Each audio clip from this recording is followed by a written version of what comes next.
Yes, ma'am.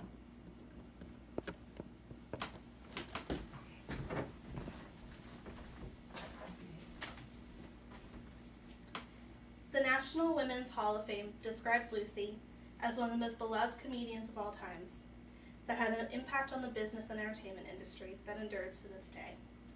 I, like many others, grew up laughing with I Love Lucy. Her comedy is already well known. What I want others to learn is the immense breakthroughs and the firsts that can be credited to the famous comedian. As a lifelong fan, I already thought I knew a lot about Lucy. But through research, I was able to find out just how influential she was on television today. In this speech, I will introduce you to all of the breakthroughs she made as a pioneer in her field. From her inclusivity of other cultures, to her record-breaking strides as a woman in TV, as well as her fight to show a more realistic version of women on screen. Lucy made history even before the show was on air with her fight for racial inclusivity. At the start of the 1950s, CBS wanted to create a show with Lucy based on her success in broadcasting. Lucy wanted her then real-life husband, Desi Arnaz, to be cast as a husband on the show. CBS executives thought that the public would never accept an all-American redhead and a Cuban as a couple. Well, with this, Lucy didn't hesitate and she walked away from the deal. Her and Desi took the show on a road in a vaudevillian-style act, and audiences loved them. Soon after, CBS came back to both of them, offering them a deal, and cast Desi as the husband. They became the very first interracial couple to be shown on television. Just as she made history on screen, she was making history behind the scenes.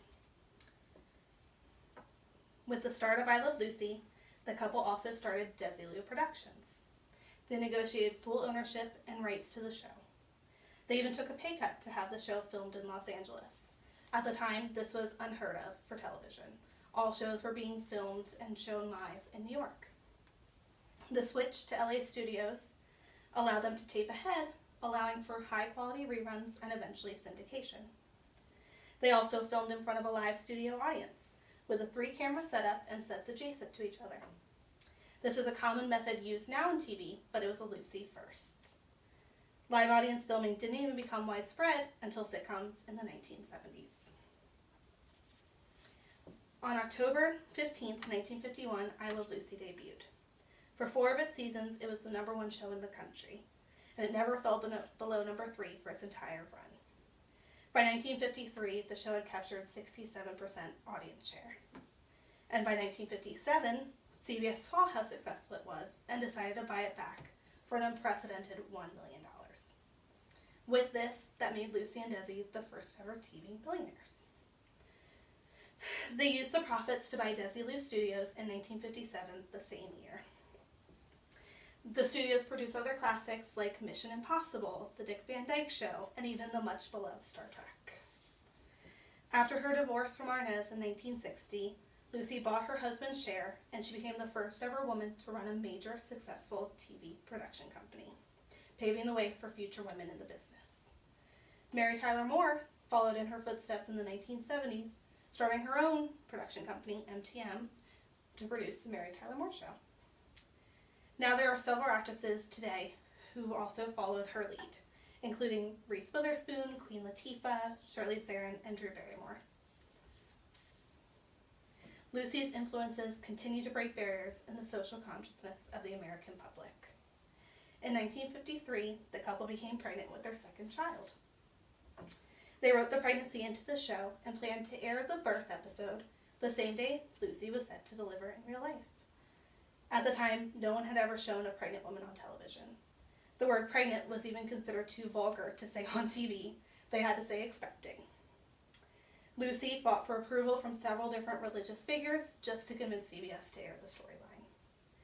The depiction of pregnancy on air had a huge impact on women in TV. Just as she had predicted the American public would accept her husband, they also embraced her son. 44 million viewers tuned in that night to watch Little Ricky when it aired. That was 72% of all Americans with TVs. It even surpassed the television audience for President Eisenhower's inauguration that aired the same night. News was so big it made the cover of the TV Guide that April 1953. And 65 years later, to this day, it still holds the record for the most watched TV episode of all time. In retrospect, what I thought I knew about Lucy didn't even touch the surface. Lucille Ball once said, "I'm not funny. What I am is brave." She showed her bravery in the strides she made in the early days in television. She showed her bravery when she turned down a television deal to prove that the public would accept her marriage. And she showed her bravery when she fought for pregnancy to be on air. And her bravery paved the way for others after her and for generations to come.